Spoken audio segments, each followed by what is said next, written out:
हम जनजाति समाज के उन महान नायकों को याद कर रहे हैं जिनके अप्रतिम शौर्य और संघर्ष से अंग्रेजी हुकूमत की चूलें हिल गई थीं। धरती के आबा भगवान बिरसा मुंडा। भगवान बिरसा मुंडा भारत के जनजाति समाज के स्वतंत्रता सेनानी और लोकनायक थे। सिर्फ 25 साल के छोटे जीवन काल में उन्होंने इतने मुकाम हासिल किए जिसके लिए हमारा देश सदैव उनका ऋणी रहेगा।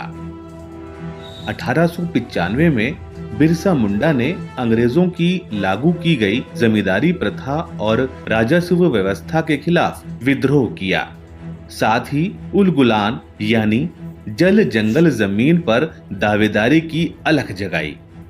यह सिर्फ कोई बगावत नहीं थी, बल्कि यह तो वनवासियों के स्वाभिमान, स्वतंत्रता और संस्कृति को बचाने का संग्राम था। अंग्रेजों के पिट्ठू, भ्रष्ट जमींदार व पूंजीवादी बिरसा के नाम से भी कांपते थे। एक बड़े हिस्से के जनमानस में इस महान क्रांतिकारी नायक को भगवान की तरह पूजा जाता है। तिलका मांझी। तिलका मांझी ऐसे प्रथम क्रांतिकारी थे जिन्होंने भारत को गुलामी से मुक्त कराने के लिए अंग्रेजों के विरुद्ध सबसे पहले आवाज उठाई थी। सन 1770 में जब भीषण अकाल पड़ा तो तिलका ने अंग्रेजी शासन का खजाना लूटकर आम गरीब लोगों में बांट दिया। उनके इन नेक कार्यों और विद्रोह की ज्वाला से और भी जनजाति समाज के लोग उनसे जुड़ गए। इसी के साथ शुरू हुआ उनका संथाल हुल यानी कि जनजाति समाज का विद्रोह। उन्होंने अंग्रेजों और उनके चापलूस सामंतों पर लगातार हमले किए और हर बार तिलका मांझी की जीत हुई। नीलांबर पीतांबर, दो वनवासी भाइयों की क्रांति। 1857 के सैन्य विद्रोह के दौरान नीलांबर और पीतांबर दोनों वनवासी भाइयों ने भोक्ता, खरवार, चेरो और आसपास के कुछ जागीरदारों के साथ मिलकर गुरिल्ला लड़ाई से अंग्रेजों को बैकफुट पर ला दिया था। दोनों भाइयों ने 27 नवंबर 1857 को रजहरा स्टेशन पर हमला कर दिया। यहाँ से अंग्रेज कोयला की ढुलाई करते थे। इससे अंग्रेज बौखला गए। इस घटना के बाद दोनों भाइयों को अंग्रेजी हुकूमत ने अपने कब्जे में ले लिया। लेस्लीगंज में एक पेड़ पर दोनों भाइयों को फांसी दे दी गई। गौंड क्रांतिकारी कुमराम भीम। क्रांतिकारी कुमराम भीम ने बचपन से ही अंग्रेजों और निजामों को उनके समाज के लोगों पर अत्याचार करते देखा था।